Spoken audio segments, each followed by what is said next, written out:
వృశ్చిక రాశి వారికి ఎలా ఉండబోతుంది? వృశ్చిక రాశి వారికి జనరల్‌గా మనం చూసామంటే ఈ నెలలో ఎస్పెషల్లీ అంత బాలేదు. అప్స్ అండ్ డౌన్స్ అనేవి చాలా ఎక్కువ కనిపిస్తున్నాయి. ఎందుకంటే 8థ్ లార్డ్ చూస్తున్నారు. అంటే మెర్క్యూరీ హ్మ్. Starting of this month.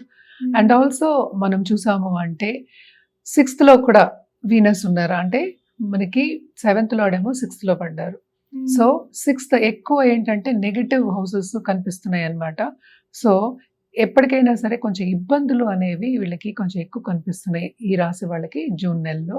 హ్మ్. అండ్ ఆల్సో మనం చూసాము అంటే జూపిటర్ కూడా మనకి సంచారం 8థ్‌లో జరుగుతుంది. అంటే లక్ అనేది చాలా తక్కువుంది. అంటే సెకండ్ అండ్ ఫిఫ్త్ లార్డ్ అయ్యారు.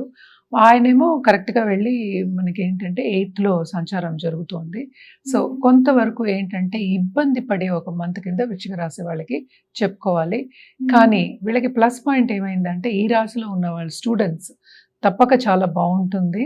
ఎందుకంటే దూరపు దేశం వెళ్ళే వాళ్ళు రాహు 4థ్ హౌస్‌లో ఉన్నారు. సో, తప్పక పై చదువులు అనేవి ఉన్నాయి. హ్మ్. చదువు మానేసిన వాళ్ళు కూడా ఇప్పుడు కూడా చదువుకోవాలి అని మళ్ళా థాట్ ప్రాసెస్ వచ్చి చదువుకోవడం అనేది మొదలెడతారు. పై చదువులనేవి బాగా కనిపిస్తున్నాయి. అది కూడా వేరే చోటుకు వెళ్లి చదువుకోవడం అనేది ఎక్కువ కనిపిస్తోందనమాట. హ్మ్. 4థ్ లార్డ్ 5థ్‌లో ఉన్నాడు గనక తప్పక ఏంటంటే చదువు, నాలెడ్జ్ గెయినింగ్ అనేది ఎక్కువ కనిపిస్తోంది. హ్మ్. అలాగే ఎవరైనా సరే ఇప్పుడు ఇన్వెంటర్స్ ఉంటారు. లేకపోతే ఏంటి గుప్త సబ్జెక్ట్ మిలిటరీ అనుకుందాము. హ్మ్. ఇలాంటి వాటిలో బాగా పైకొస్తారనమాట. అంటే అలాంటి సబ్జెక్ట్స్ అనుకుందాము. అలాంటి సబ్జెక్ట్స్‌లో చేసే వాళ్ళందరూ పైకొచ్చే ఛాన్సెస్ కనిపిస్తున్నాయి. అంటే ఈ నెలలో బావుంటుందని అర్థం అనమాట. అలాగే ఈ రాశికి అధిపతి మనకి తెలుసు మార్స్ అయ్యాడు, కుజుడయ్యాడు. హ్మ్. ఆయన 9థ్ ఇంట్లో ఉన్నారు. ఆయన 10థ్ హౌస్‌కి దిగినప్పుడు అంటే జూన్ 7థ్ తర్వాత ఇంకా బావుంటుంది వీళ్ళకి. సో, హ్మ్. అప్పటి వరకు పొలిటీషియన్ సంగతి మాట్లాడుతున్నాం. అప్పటి వరకు కొంత ప్రాబ్లమ్స్ వచ్చే ఛాన్సెస్ ఉన్నాయి. అండ్ సన్ 8థ్ హౌస్‌లో ఉన్నప్పటికీ కూడా కొంతవరకు అన్ని ఆబ్స్టకిల్సే వస్తాయన్నమాట. తప్పక హ్మ్. వీళ్ళు పరిహారాలు చేయవలసిందే. ఎందుకంటే 6థ్, 8థ్ చాలా కనిపిస్తోంది మనకి కనుక.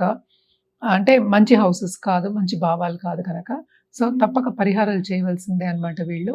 ఏం పరిహారాలు చేయాలి అంటే తప్పక వీళ్ళు సన్ గాడ్‌కి అర్ఘ్యం ఇవ్వడం. అలాగే ఏంటంటే ప్లాంట్స్ పెంచుకోవడం. అంటే ఏంటంటే ఏదైనా మనం పెంచుకున్నప్పుడు కూడా మనం జాగ్రత్తగా ఉండడం, శ్రద్ధగా ఉండడం అనేది జరుగుతుంది కనుక మనం చెప్తాం అనమాట.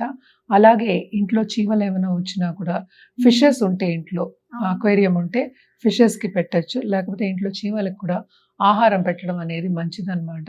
హ్మ్. ఇవన్నీ చేసుకుంటూ మంగళవారం తప్పక దుర్గాదేవిని కొలవడం అనేది ఎక్స్‌ట్రీమ్‌లీ ఇంపార్టెంట్. ఇవన్నీ చేసుకుంటూ ఉంటే ఇంకా బావుంటుంది వీళ్ళకి.